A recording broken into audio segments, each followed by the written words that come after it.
los 52 años. Y me he dado cuenta que ya viví más que Juan César, ¿no? Y por lo tanto mi deuda de producir algo interesante aumentó con esta edad. Entonces, cada vez que conmemoramos aquí la creación de Alames, que fue en el año 84, de hecho estamos recordando también hace cuánto tiempo nos dejó Juan César García, ¿sí? Y cómo la perenidad de su contribución nos enmarca, ¿no? Y nos desafía a seguir produciendo críticamente en este campo. La creación de Alames en el año 84 y lo que precede la creación de Alames como el desarrollo de una medicina social latinoamericana derivada de una teoría crítica aplicada al campo de la salud, destacando los temas de la determinación social, las clases sociales y salud, las desigualdades a partir del análisis de clases sociales, va a ser desarrollado y profundizado por varios compañeros incluso que están aquí y que lo han aplicado en el campo de la salud de los trabajadores, en el campo del análisis de una epidemiología social que critica justamente los cánones de una salud pública tradicional y de una epidemiología descriptiva sin compromisos de transformación social. Y amplía enormemente el campo de las ciencias sociales y políticas como análisis para el campo de la salud. Este acumulado que empieza ya en fines de los 60 y que va a llegar a 84 con este hito de la creación de Alames en Ouro Preto en Brasil, va a permitir que Alames sea un actor clave en la lucha contra el proceso, o sea, va a ser un actor pionero y muy precoz en la lucha contra las consecuencias del consenso de Washington y el impacto de la ascensión de Margaret Thatcher en Inglaterra, de Ronald Reagan en Estados Unidos, el consenso estableciendo entonces una oleada fuertísima de ajustes estructurales que ya venían siendo construidos, ¿no?, a lo largo de los años 70, pero que ganan fuerza más allá de la dictadura de Pinochet y un proceso de inserción en la agenda política de los países, dada la crisis derivada en este periodo, la crisis económica, como justificativa de un ajuste estructural. O sea, importante entender los paralelos de aquel momento con este momento que estamos viviendo ahora. ¿Sí? La historia no se repite, pero hay ciclos de la historia que hay que entenderlos bien. Alames, cuando personifica una vocería para la medicina social y plantea una visión crítica, pionera, fuerte sobre la oposición construida, consistente contra los ajustes estructurales, en defensa de una otra lógica que se materializa en el campo de la salud, da una contribución fundamental y trascendente. Y ahí sí puede hablar en este periodo de la configuración de un movimiento político, de un movimiento que se articula alrededor de ideas, fuerza, que construyen un marco de contraposición a esta hegemonía expresa en un pensamiento único sobre el tema, ¿no?, de la necesidad absoluta de los ajustes estructurales. Ojo que estamos hablando de una coyuntura donde todavía el socialismo real existía, donde todavía existía la referencia de la experiencia, ¿no?, soviética, etcétera, a crear una especie de balance crítico, ¿no?, de balance crítico entre las fuerzas del occidente y las fuerzas socialistas. Pero eso fue un momento clave porque esta visión crítica establecía también raíces en la realidad latinoamericana y cuestionaba la forma como los gobiernos regionales cedían inmediatamente a la reorientación de sus economías y de sus políticas de campo social a partir del consenso de Washington. Esta construcción de la medicina social podría ser caracterizada como la introducción de la política en el campo de la salud pública. Me permitan ponerlo de esta manera. Sobre todo porque me parece, y ahí tomo la definición de Gramsci sobre política, me parece que lo que se trata de hacer ahí, desde la medicina social, es la construcción de una ética colectiva. Y Gramsci justamente representa la política como siendo una ética colectiva. Si la política es la construcción de una ética colectiva, la medicina social latinoamericana ha contribuido a construir este sentido de ética colectiva. Esta ética colectiva que permite entonces construir desde entonces una trayectoria donde la idea de sistemas universales de salud dentro de un marco de protecciones sociales gana consistencia teórica. Y más, yo creo que ahí, tomando la referencia de Hannah Arendt, ¿no?, filósofa política alemana, que nos dice lo siguiente, que la teoría sirve para reformar conciencias. Si hablamos en un espacio de construcción y desarrollo de pensamiento, de teorías, y creo que esa es su mayor vocación y potencia desde su historia, yo creo que estamos aquí justamente para seguir en esta tarea fundamental de reformar conciencias. Esta tarde, cuando hacemos el balance del taller en que estuvimos trabajando la idea de hegemonía, contrahegemonía y complejidad, para entender la complejidad justamente que estamos metidos en este momento histórico, yo escuché una serie de evaluaciones que me tocaron en esta perspectiva. Primera cosa, muchos reconocieron encontrar en este espacio, este taller, pero yo creo que podría decir en este congreso, como siendo el espacio público que Hannah Arendt justamente reclama como la esencia de la democracia, que es la posibilidad de escucharnos y construir desde la convergencia honesta de nuestras preocupaciones con la realidad una salida ética colectiva que nos apunte a la política. Por lo tanto, Adames, este espacio de los congresos, es un espacio que combina esta construcción teórica capaz de crear conciencia, transformar conciencia, al tiempo en que genera un espacio protegido donde la gente siente que está acompañada, pero que además se arma para la lucha social, la lucha política que hay que dar. Eso justifica Adames, esto justifica este congreso, esto justifica la medicina social en la historia de la humanidad y la lucha de los pueblos. Si tenemos conciencia de esta responsabilidad que es generada por este tipo de construcción, eso nos lleva entonces a explorar cuáles son los desarrollos que tenemos que dar a esta medicina social como campo de pensamiento crítico, como construcción de un campo teórico volcado a la acción política que nos permita seguir adelante. Y es importante dividir un poco aquí la reflexión en tres partes. La primera, ingresar un poco más profundamente en la complejidad de lo que significa este momento histórico. Y para eso también quiero invitarlos a una reflexión de Boaventura de Sousa Santos sobre el tiempo político. ¿Sí? Hay una primera tarea clave, urgente.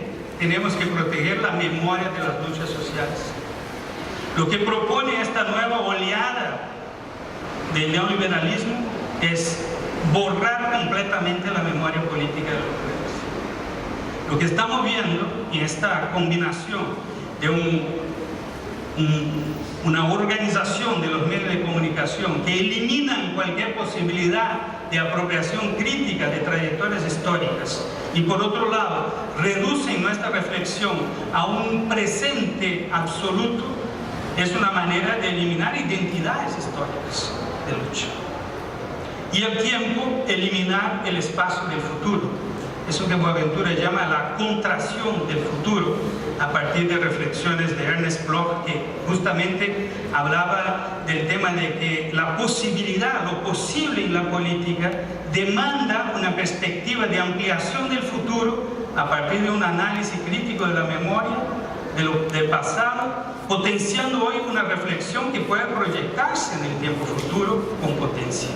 Y para tanto, salir de una definición del campo de la política que reduce nuestras opciones al sí o al no, apropiando lo que Ernest Bloch llamaba del aún no.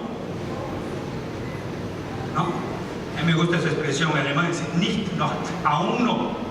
O sea, es posible hacerlo y la política es arte de construir la posibilidad del futuro siempre y cuando entendamos que aún no alcanzamos lo que queremos, pero mantenemos el esfuerzo para construirlo. Eso justifica entonces esta ampliación de los tiempos en la política, proyectando un futuro que no se contrae según la lógica de la hiperrealidad que vivimos hoy, del momento presente exclusivo, y permite entonces pensar en una trayectoria histórica en que podemos interpretar los grandes ciclos de la historia y ubicarnos en eso y no desesperarnos. ¿Sí? El principio de la esperanza en la política es fundamental.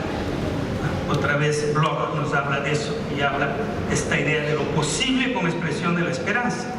Y ahí me sirvo de Karl Polanyi, este historiador económico austríaco, en 1944, cuando escribe su gran obra, La Gran Transformación, ya analiza los ciclos del capitalismo y la oscilación pendular dentro del capitalismo como fruto de sus propias contradicciones. ¿A qué oscilación pendular se refiere Karl Polanyi? Se refiere al hecho de que en momentos en que hay una extremada expresión del liberalismo económico, las crisis que genera eso hace con que vuelva este péndulo después a una dimensión de mayor protección social. Eso es lo que, según la perspectiva de Polanyi, ha permitido construir a lo largo de la historia del siglo XVIII un conjunto de protecciones sociales que fueron inscribiéndose paulatinamente en la cultura del Occidente y que resultaron en su momento de mayor apogeo, por ejemplo, en los temas del estado de bienestar social de vertiente más democrática, como el caso de los escandinavos en los años 50 y 60, ¿cierto?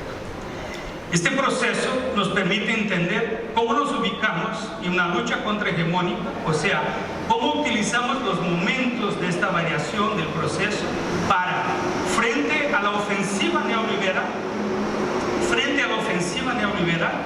resistir al desmonte de las ganancias históricas del periodo anterior, pero generar en este mismo periodo el proyecto que queremos para la próxima etapa, tratando de acelerar los procesos de avance social cuando esta vuelta del péndulo del mismo capitalismo obliga a recomponer estos procesos. Es curioso esta definición pendular de la historia dentro del proceso capitalista de Polanyi, porque no hay una sincronía de todos estos procesos entre las varias regiones del planeta. Hoy en Asia, el tema de ampliar las protecciones sociales está en la agenda inmediata, porque en Asia, y ahí miramos China, Pakistán, Bangladesh, ¿no? Vietnam, Filipinas y tal, se ha agotado un momento de máxima explotación, de máxima liberalización económica, que ha generado una recomposición de los movimientos sindicales y populares, incluso en la China, obligando a una recomposición de los sistemas públicos de protección social, debido a la profundidad de las desigualdades que se han generado en estos países. Eso ha tenido un efecto dominó, ¿no?, en toda la región, y hoy por hoy casi que el último país que sirve como una especie de refugio para las transnacionales salvajemente explotadoras ha sido cada vez más el Bangladesh. Y las condiciones políticas en Bangladesh no permiten una reconstrucción de un activismo político, social y sindical suficiente para provocar esta retracción de la sobreexplotación. Pero en otros países ya está ocurriendo eso. No quiere decir que eso se ha eliminado, pero hay una tendencia progresiva a aumentar eso, ¿no? Eso lo he visto en Tailandia, en Laos, en Vietnam, ¿no?, en la misma China, ¿no? La China reconoció hace 3 años atrás, oficialmente, que durante el periodo de un año habían ocurrido más de 30.000 rebeliones oficialmente registradas.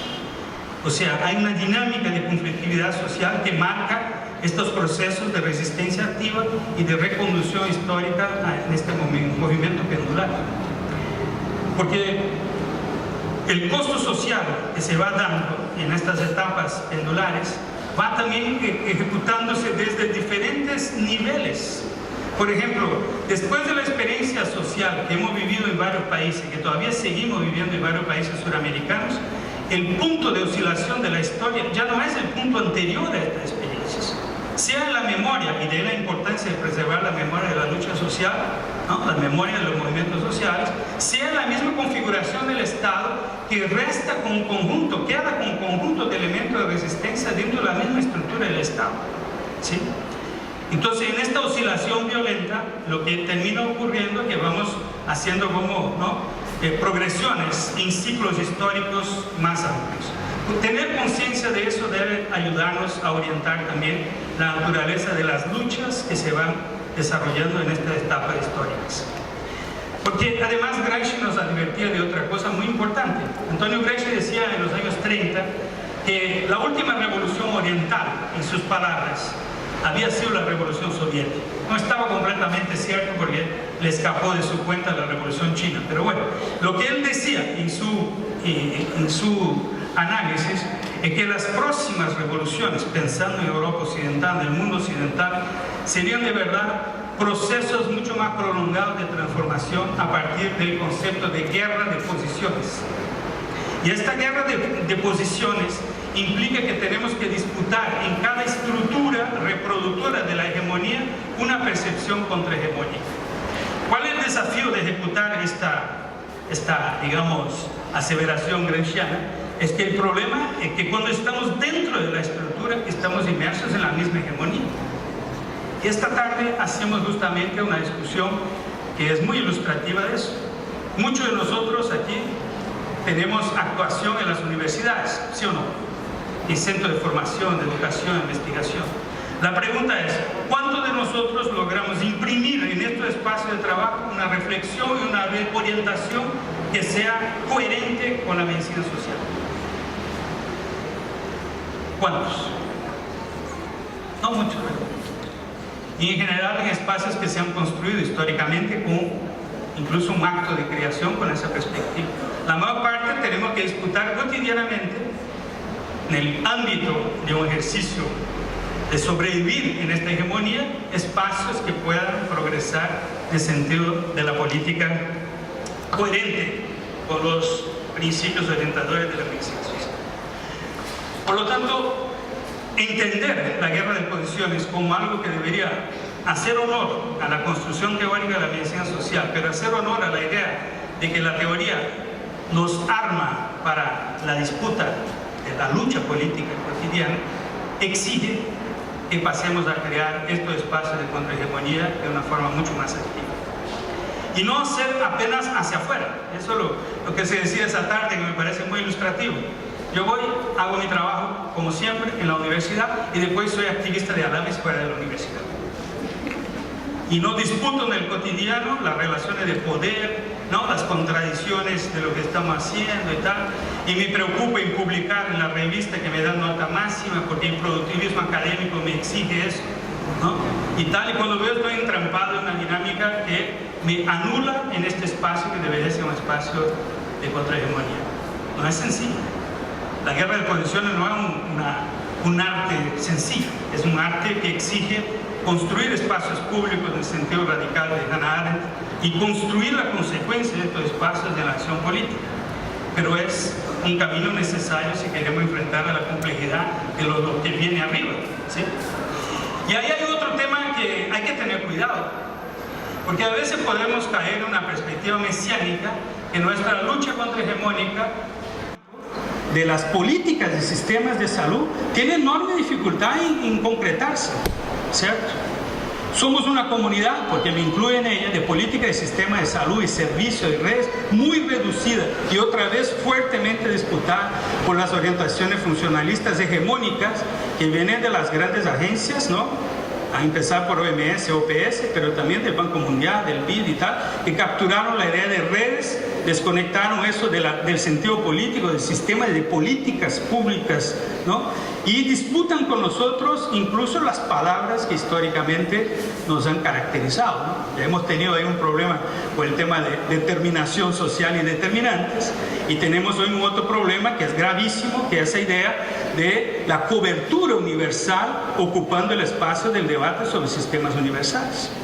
Y para completar, tenemos otra moda que muchos amigos además embarcan en esa, que es de la salud en todas las políticas. Dentro del mismo lineaje conceptual, nuevas modas y tal, mucho dinero. ¿Quiere investigar cobertura universal? Aquí está la plata. ¿Quiere formarse sin cobertura universal? Aquí está el recurso.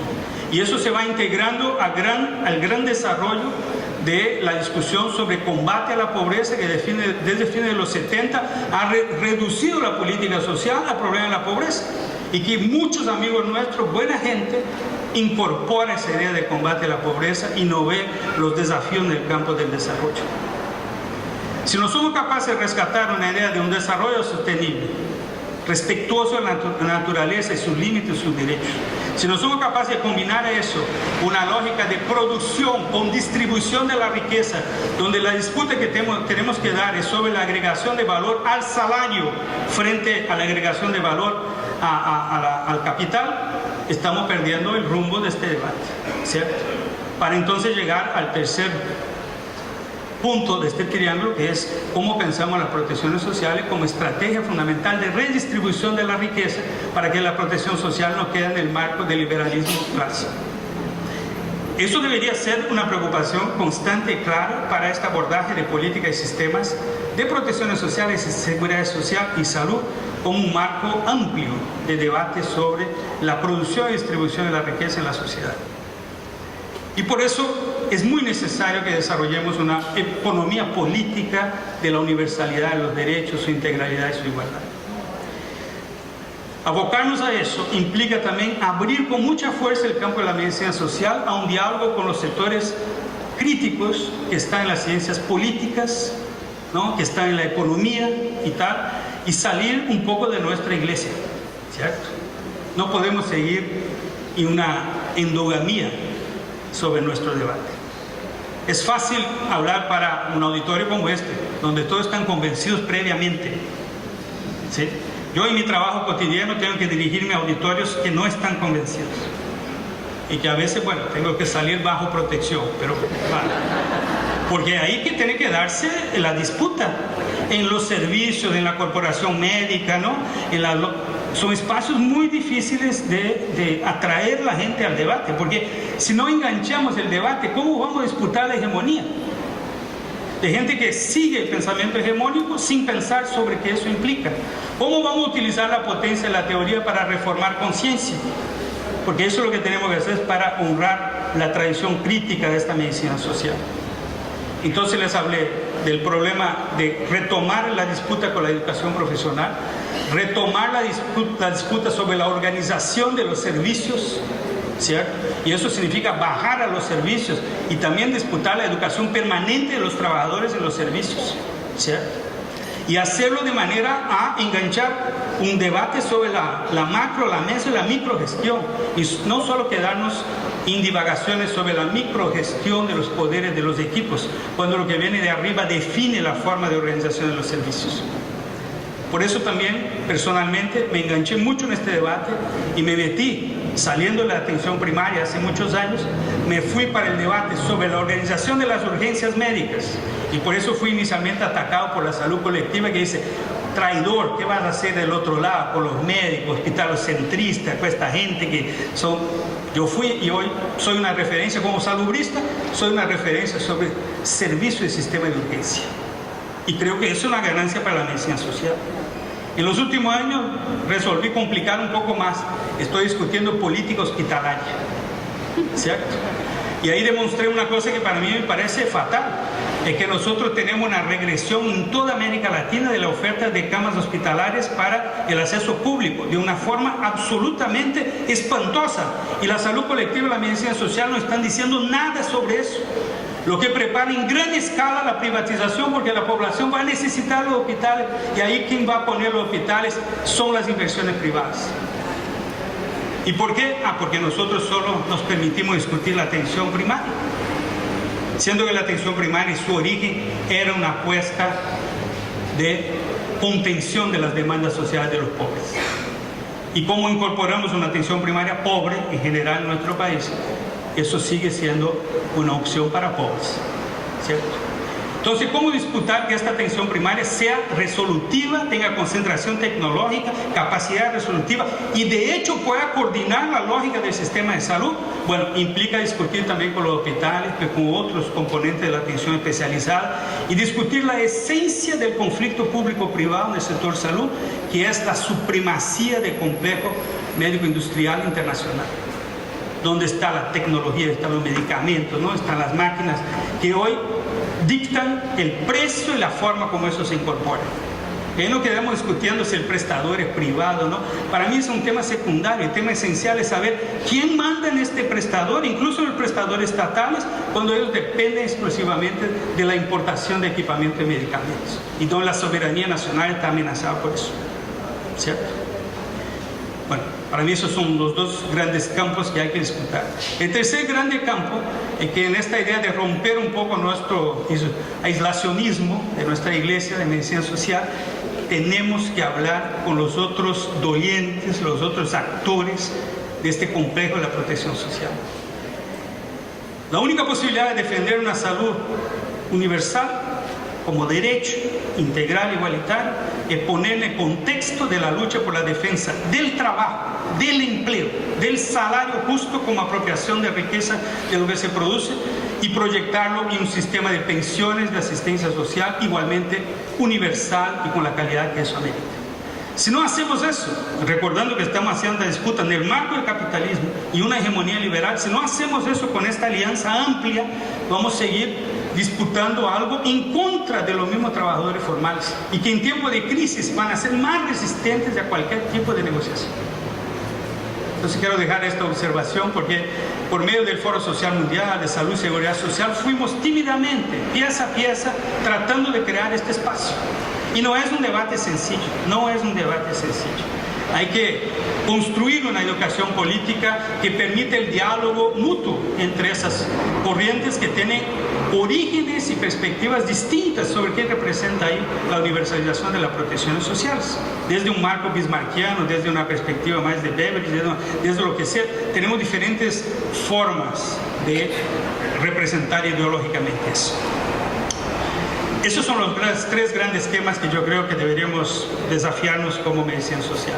En la forma escrita de lo que he planteado va a encontrar más detalles sobre eso, porque hay innumerables cosas que hay que pensar sobre este tipo de apropiación de estos objetos.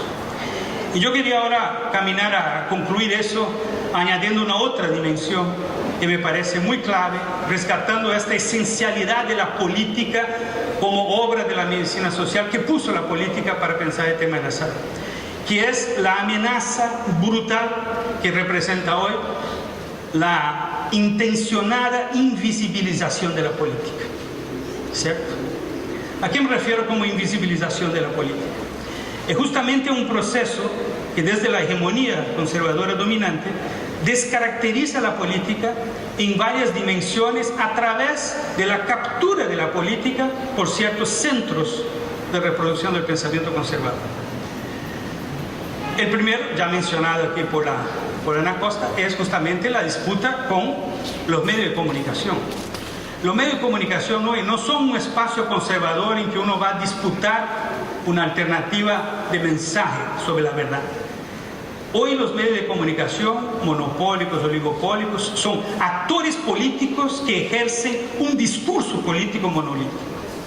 No hay que esperar nada de estos medios de comunicación, porque cada vez dan menos espacio a lo contradictorio. Son cada vez más unilaterales en la construcción. Son capaces de hacer una mesa de debate con 4 personas que hablan variantes sobre la misma visión. Eso no es así, es así. Ya no tienen más vergüenza de eso. Los periodistas hoy son individuos orientados por el patrón, el dueño de la empresa, y la libertad periodística es una materia absolutamente difícil de encontrar, ¿cierto? Porque los medios de comunicación fueron concentrados en propiedad y fueron alineados a la reproducción del pensamiento dominante de una forma extraordinaria.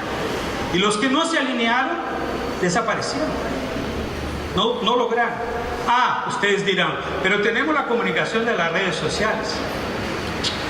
Bueno, yo lamento mucho, pero las redes sociales se pasan la mayor parte del tiempo cazando Pokémon, haciendo no sé qué mierda, y con eso, la verdad, las redes sociales, 99% del tiempo es para tonterías. Y hay algo que ya Aldous Huxley hablaba ahí del admirable mundo nuevo, que es la distracción, el entretenimiento. Estamos listos todo momento para mandar a todos ahí una foto graciosa, una cosa y tal, pero además no logramos enganchar discusiones profundas sobre eso, y mensajes cortos que rápidamente van a la agresión mutua y tal, y no hay argumentación, no hay construcción. Esto no sustituye el espacio público de que hablaba inicialmente. Eso, la verdad, es una prueba de la muerte del espacio público, su certificado de defunción. Entonces hay un problema ahí, que es la forma como nos comunicamos y juntamos la gente para hablar. Y la gente ahora está acostumbrada a discusiones muy rápidas. Imagínense aguantar a alguien exponiendo sus argumentos por media hora y no sé qué, y teniendo que leer un texto. Ustedes saben lo que significa eso, incluso con los estudiantes, tal, incluso el posgrado. Dice, hay que leer tal cosa, y ya se desaniman, ¿no? O sea, porque la lectura tiene un folio corto, ¿no? Entonces, ¿cómo vamos a disputar en este espacio de invisibilización de la política por captura de medios de comunicación hegemónicos? Otra alternativa de comunicarnos y crear otras formas de construcción de posiciones y alianzas. Yo creo que es un tema que tenemos que trabajar. Tiene mucho que ver con la reconstrucción de espacios públicos e instalar eso en todos los espacios de nuestra actuación política, deliberadamente. Hablamos de eso hoy sobre la intendencia de Asunción. ¿Cómo es posible? Los trabajadores que vinieron ahora les gustó participar del taller porque les dio una posibilidad de refletir sobre lo que están haciendo. Y eso es lo que estamos discutiendo con Iván para crear espacios aquí. Pero tenemos que crear espacios en miles de dimensiones para poder recuperar eso. Segunda forma de invisibilizar la política, el proceso electoral parlamentario. ¿Cierto? Hay un movimiento deliberado con mucho apoyo de los medios de comunicación para descaracterizar la política como instrumento de lo posible en una sociedad. Se incentiva directamente que la gente no vote. Y si vota, lo canalizan ya para opciones muy, digamos, básicas, ¿no? De preferencias. Porque hemos adoptado un sistema de marketing electoral que ha eliminado los planes las propuestas y planes de gobierno. Ahí se vende el personaje, cómo habla, media docena de cositas ahí para no comprometerse mucho, y ahí quedamos todos iguales. Y la gente mira y dice, pero si los programas son todos iguales, entonces voy a votar por lo más simpático, lo que me prometió más cosas y tal. Esta captura del proceso electoral por un proceso que invisibiliza la política resulta en parlamentos que invisibilizan más la política, porque ahí realmente hoy tenemos en los parlamentos nuestros una concentración progresiva de representantes del capital y de sectores del capital, ¿sí? Recuperar el proceso político electoral por reformas electorales es una tarea extraordinariamente importante, pero que también compleja en la forma como nosotros tenemos hoy el debilitamiento de nuestros partidos, que no son capaces de distinguirse justamente de los partidos a los cuales deberían ponerse, porque muchas veces tienen contradicciones programáticas increíbles y aceptan la orientación de los genios del marketing para no exponerse de más y un debate sobre contenido. Entonces, ¿qué nace? Un debate de contenido son los partidos pequeños que no tienen nada para ganar ni perder y que van y atacan ahí con bombas, ¿no? Los que tienen chance de ganar, y eso nos resulta en cambios cualitativos del contenido de este proceso. La otra forma de invisibilizar la política, y que también hizo mención Ana Costa, es el tema de la judicialización de la política. Pero ahí quiero decirle que ese sí es un tema, si es difícil afectar el proceso electoral hegemónico hoy y disputar una democracia de más intensidad en el Parlamento, y para eso tenemos que cercar los parlamentos de dinámicas sociales de intensidad democrática, el caso de la justicia es mucho peor, es que nosotros no votamos los jueces. Entonces lo que definen los jueces no está bajo la crítica y el escrutinio de un proceso electoral siguiente. Y la entronización de los jueces como los que generan acuerdos estables para el capital en los países es un fenómeno global. No van a pensar aquí los brasileños que Sergio Moro ahí en Brasil es un fenómeno local. No es. Es un fenómeno internacional. En la literatura anglosajona se llama el nuevo constitucionalismo. Fíjense lo que eso implica. Un nuevo constitucionalismo sin pueblo. Porque el actor constituyente era el pueblo en la tradición democrática republicana. Ahora se elimina eso y son los jueces que empiezan a dictar la lógica de la organización política, económica y social de los países. ¿Cierto? Si no aprobamos en el Parlamento, si no tenemos mayoría, remitimos a la acción de Corte Superior y bloqueamos la discusión. Con el agravante que en muchos países eso se puede tomar como decisiones monocráticas, que un juez puede decidir ciertos temas sin pasar por el conjunto de jueces. Y hay una disputa sobre qué tipo de decisión se puede dar a un juez en particular, ¿cierto? No quiero desanimarlos. Esas son 3 capturas básicas, pero hay una cuarta captura que es muy compleja por la delicadeza del tema: la captura o invisibilización de la política por las religiones. El crecimiento del fundamentalismo religioso, y ahí no estoy hablando del islamismo, estoy hablando aquí de América Latina, mediante un catolicismo tradicional, me refiero a Opus Dei, por ejemplo, que ha crecido enormemente en su influencia política y las bancadas legislativas y todo, y las instituciones. Hay universidades en Brasil, universidades públicas dominadas por Opus Dei, todas sus autoridades son Opus Dei, sin hablar de la masonería, que es un problema más antiguo y complejo también. Pero el tema de la religión y sus grupos parlamentarios, por ejemplo, ha capturado la política a partir de un conjunto de percepciones morales sobre la vida económica y social. Y eso no permite un debate de naturaleza política. La política es subsumida y una perspectiva a priori de los valores religiosos de estos grupos. Eso es gravísimo. El tema de la laicidad en América Latina es un tema que lo hemos tratado muy mal, muy mal. Casi todas nuestras casas de parlamento tienen un crucifixo ahí, ¿no es cierto? Entra y tiene ahí diputados, crucifixo, ahí, Senado, crucifixo. ¿Cómo es posible que tenga un crucifixo ahí? Si a la larga, por un respeto a la diversidad de opciones religiosas, debería ser una casa polivalente en su, ¿no?, ecuménica en su orientación. Pero hoy, más que tener el crucifixo, lo que pasa es que hay grupos organizados de parlamentarios por iglesias, ¿cierto? Entonces, el espacio del debate político está fuera del parlamento, está en la iglesia, que define cómo va a ser la votación de estos bloques de diputados. Lo que también implica la desaparición de partidos, aunque a veces las iglesias generan sus partidos. Pero lo más grave es que muchas veces tiene gente de la iglesia en varios partidos y pasan a ser un elemento fundamental en la movilización electoral. Entonces todos los partidos quieren la iglesia que les apoye. Y ahí empieza... Bueno, si pensamos en estas 4 dimensiones de invisibilización de la política, tenemos que hacer una misión de salvamiento urgente de la política, ¿cierto? Porque sin la política, sin esa idea de una ética colectiva expresa como política, ¿cómo vamos a enfrentar esta hegemonía neoliberal cada vez más potente, más compleja en su forma de dominación y reproducción? ¿Cómo vamos a disputar en el espacio de la sociedad una otra percepción política que permita afectar la manera como se define y opera el Estado?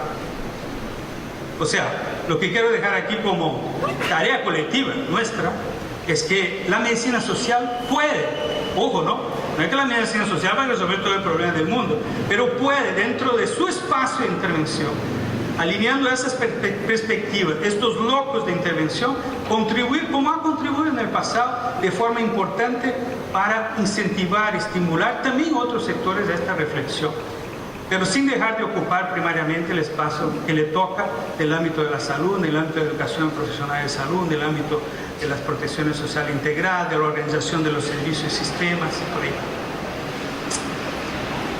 Yo espero que eso sirva como una reflexión que nos motive, ¿no? Yo creo que esta recuperación del rol de la medicina social en este momento histórico, construyendo espacios públicos donde se construye radicalmente la democracia y proyectando un fortalecimiento de nuestro conocimiento, nuestras teorías que puedan armar los debates y las acciones del campo de la lucha contrahegemónica, es una contribución sustantiva y que hace honor a los pioneros de la medicina social y la construcción histórica que nos ha permitido llegar hasta aquí. Espero que eso les sirva como reflexión. Muchas gracias.